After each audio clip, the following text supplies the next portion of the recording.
August 14th, 1945. Somewhere over the Pacific, hours from the moment Japan's surrender is announced to the world, a Japanese aircraft flies through darkness it believes is empty.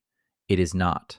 Behind it, unseen and unheard, a Northrop P-61 named Lady in the Dark closes the distance. Its pilot, Captain Lee Kendall, guided not by sight but by a radar operator reading bearing, range, and altitude off a glowing scope in the dark cabin behind him. Kendall never fires a shot. He does not need to. He simply pursues, closes, and forces the Japanese aircraft into a maneuver it cannot recover from. And it goes down without a single round exchanged. Almost 24 hours later, after the war has officially ended, Kendall does it again. A second aircraft, another pursuit through total darkness, another crash with no gunfire at all. These become, by most accounts, the final two aerial kills of the Second World War, and neither one involved the killer ever being seen by the killed. No gun camera film exists of either engagement. No wreckage was closely examined for battle damage because there was none to find. Both aircraft were maneuvered to destruction by pilots who never fired, chasing an enemy who could sense something behind them in the dark and had no way to identify what, or where, or how close. Pause on that.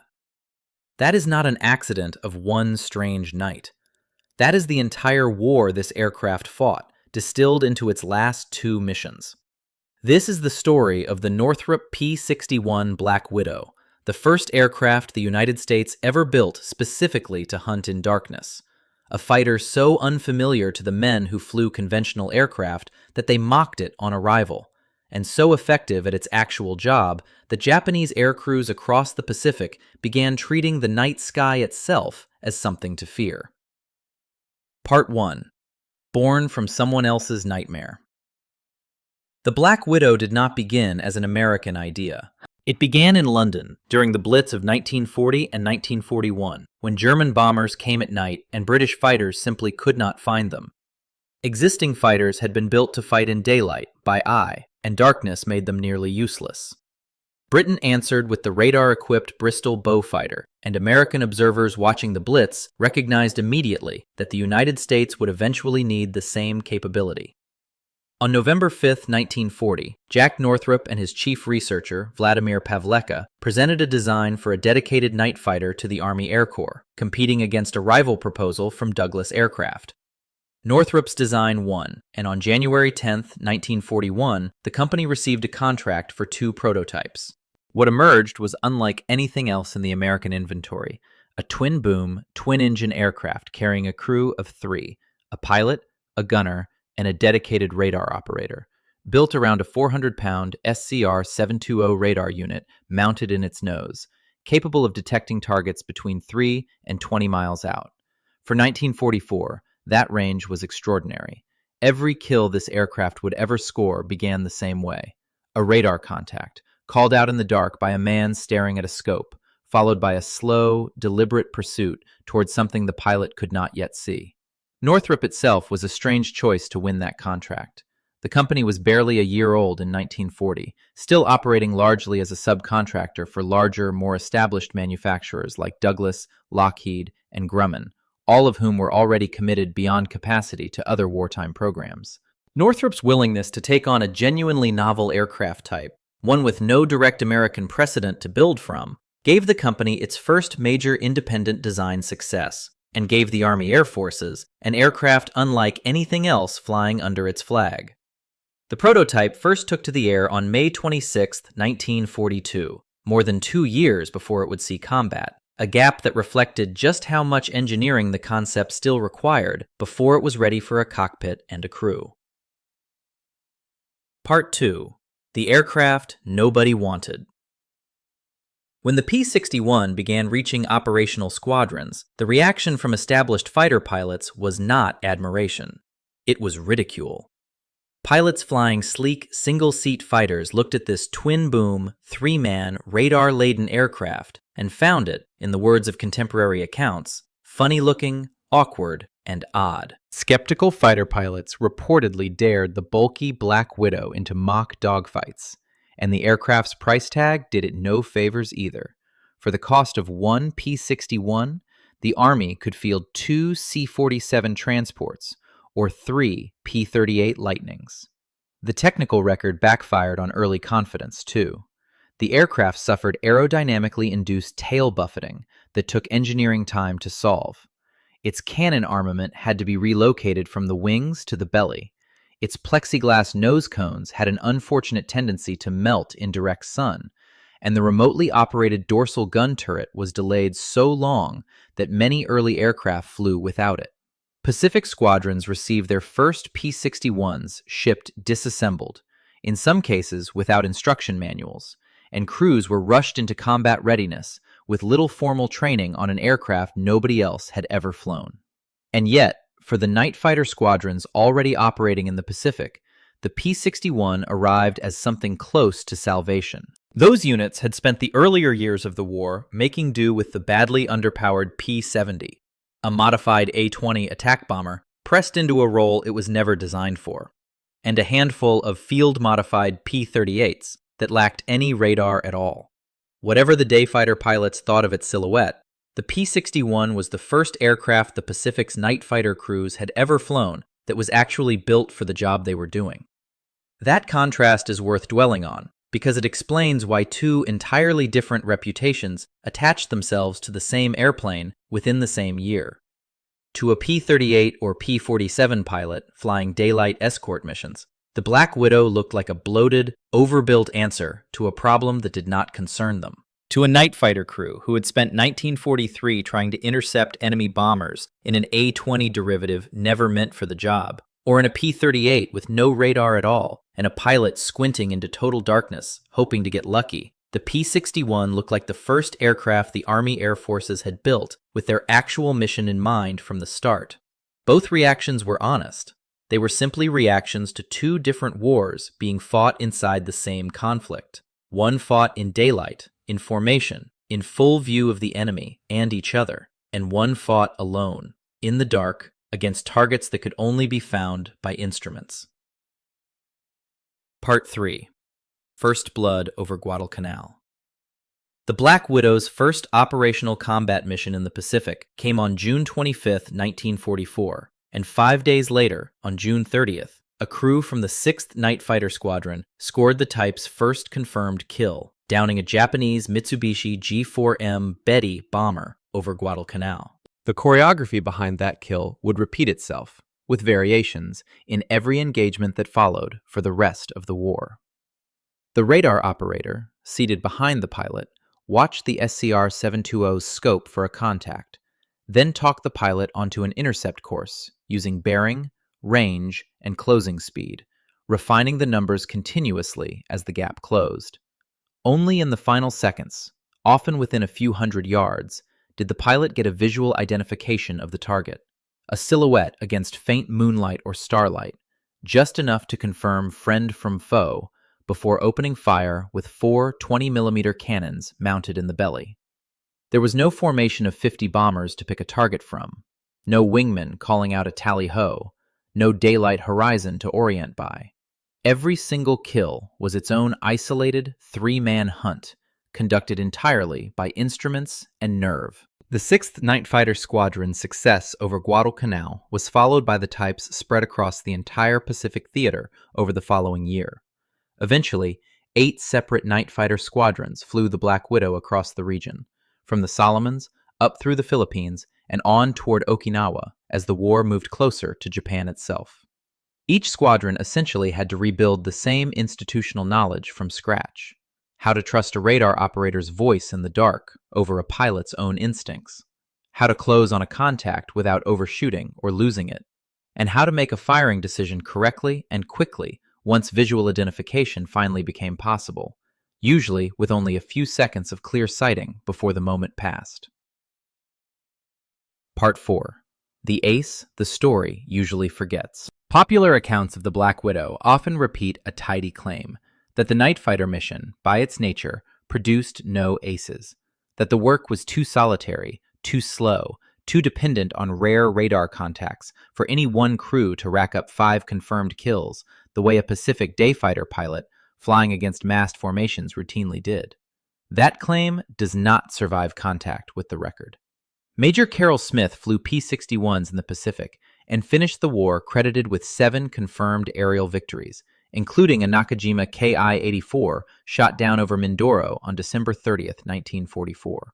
By any definition, an ace, and by a margin of 2. The tension between the two versions of this story is worth sitting with. One says night fighting was too specialized and too slow to produce standout individual scores, and the historical record says at least one crew did it anyway. Both things can be substantially true at once. Smith's 7 kills were a rare outlier in a mission type that, for most crews, produced 1 or 2 confirmed victories across an entire combat tour, if any at all. What made Smith's record possible was likely some combination of skill, aggressive positioning in a theater with heavier air traffic than most, and simple opportunity, the same variables that separated any high-scoring ace from an average one in daylight combat, just compressed into a mission type that offered far fewer chances to prove it. His 7 kills stand as the clearest evidence that the night fighter mission, while genuinely harder to rack up a large score in, was never literally incapable of producing one. It simply demanded a rarer combination of circumstance to do it. Part 5. The Truth About Invisible. Here is where the title of this video needs its own honest correction. The P-61 was not literally invisible. What it had, starting in February 1944, was a gloss, jet black paint scheme, applied directly onto bare metal rather than over the standard olive drab. After testing showed the finish made the aircraft extraordinarily difficult for enemy searchlight crews to hold in their beams once illuminated. That is a real and significant tactical advantage. It meant a Black Widow briefly caught in a searchlight cone could often slip back into darkness before ground gunners or intercepting fighters could react. It is not the same thing as being undetectable. In daylight, in moonlight bright enough for visual combat, or on the rare occasions Japanese night fighters or ground radar did get a fix on an incoming Black Widow, the aircraft was exactly as vulnerable as its size and handling characteristics made it. A large, twin-boom, 3-man aircraft that could not outturn or outrun a dedicated interceptor if it were caught in a fair fight. The reputation for invisibility the aircraft earned in Pacific squadrons and in post-war retellings is really a reputation for a much narrower and more specific advantage. Darkness plus black paint plus radar-guided surprise, not any genuine cloak of true invisibility. The paint itself was the product of real trial and error, rather than an obvious first choice. Standard olive drab over gray, the Army's default camouflage scheme, actually reflected more ambient light under a searchlight beam than bare metal finished in gloss black did. A counterintuitive result that took dedicated testing to discover, since intuition suggests dull, matte paint should always be the stealthier option. Once the Army confirmed the gloss black scheme's advantage, the order went out in February 1944 for all Black Widows to be finished that way from the factory, while units already in the field repainted their aircraft as time and materials allowed. It gave the aircraft its evocative name and its enduring visual identity, even though the tactical benefit it provided was real but narrow, effective specifically against searchlights, and largely irrelevant to every other way an enemy might have detected the aircraft. Part 6. A modest number, a disproportionate fear. The final honest reckoning concerns scale. Across every theater the Black Widow flew in, the Pacific, Europe, China, Burma, India, and the Mediterranean, P-61 crews were credited with 127 confirmed aerial kills for the entire war, including 18 V-1 flying bombs shot down over Europe, a mission that had nothing to do with Japan at all. Subtract those V-1 intercepts, and the aircraft's kills against manned German, Italian, and other Axis aircraft in other theaters, and the number of confirmed Japanese aircraft actually destroyed by Black Widows across the whole Pacific War narrows further still. Compared to the tallies run up by daylight aces like David McCampbell or George Preddy in this channel's earlier episodes, it is not a large number. One period assessment of the aircraft went so far as to call its overall wartime contribution minor. That verdict is not wrong by the numbers, but it misses what actually made the P-61 frightening to the men who had to fly against it. A dayfighter ace's kills happened in the open, witnessed by other pilots, documented by gun camera film, remembered and retold. A P-61 kill happened alone, in total darkness, to a crew that in many cases never knew they were being hunted until the moment they were already going down.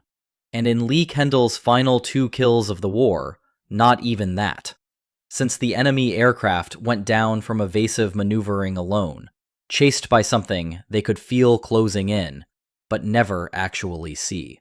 That is a very particular kind of fear to induce, one that has nothing to do with raw kill totals, and everything to do with an enemy who could apparently find you in a sky you had every reason to believe was empty. Japanese aircrews operating at night over the Pacific in 1944 and 1945 had spent the earlier years of the war with reasonable confidence that darkness itself was a form of protection, that American fighters, built and trained for daylight combat, simply could not effectively challenge them once the sun went down. The Black Widow's arrival quietly erased that assumption, theater by theater, without ever needing a high kill count to do it.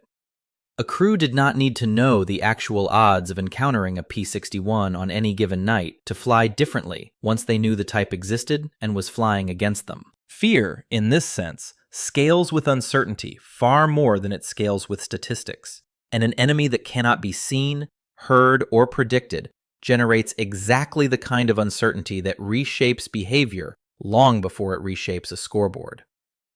Captain Lee Kendall's second kill, on August 15, 1945, came after the war had already technically ended. There would be no citation ceremony built around it, no headline written for a war that was over before the report was filed. It is a strange, quiet way for a global conflict's final aerial combat to close, not with a formation of 100 bombers or a dogfight between famous aces, but with a single black-painted aircraft, guided by a radar scope in the dark, closing on a target that never got the chance to see what killed it. Kendall himself became, almost by accident, one of the most photographed Black Widow pilots of the Pacific War. His aircraft, Lady in the Dark, documented and remembered in a way most night fighter crews never were, simply because the timing of his final 2 engagements made them impossible to overlook once the war's official record was assembled afterward. Most of the Black Widow's actual combat record looks nothing like that. Anonymous crews, routine intercepts, kills logged in squadron records that few people outside the unit itself would ever read.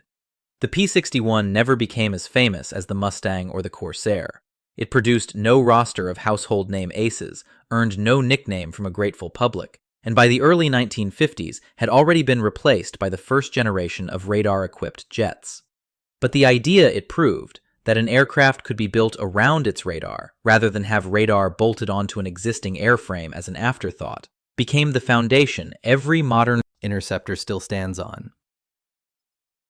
Somewhere in that quiet, unglamorous service record is the real legacy of the Black Widow. Not the size of the number, but the shape of the fear it created in an enemy who could no longer trust the dark.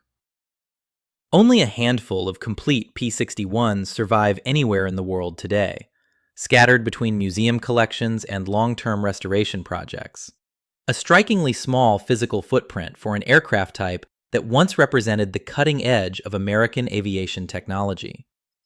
Every modern fighter that takes off today carrying its own onboard radar, built into the airframe from the first line on the drawing board rather than added afterward, is flying a design philosophy the Black Widow proved under actual combat conditions over some of the darkest skies of the Pacific War.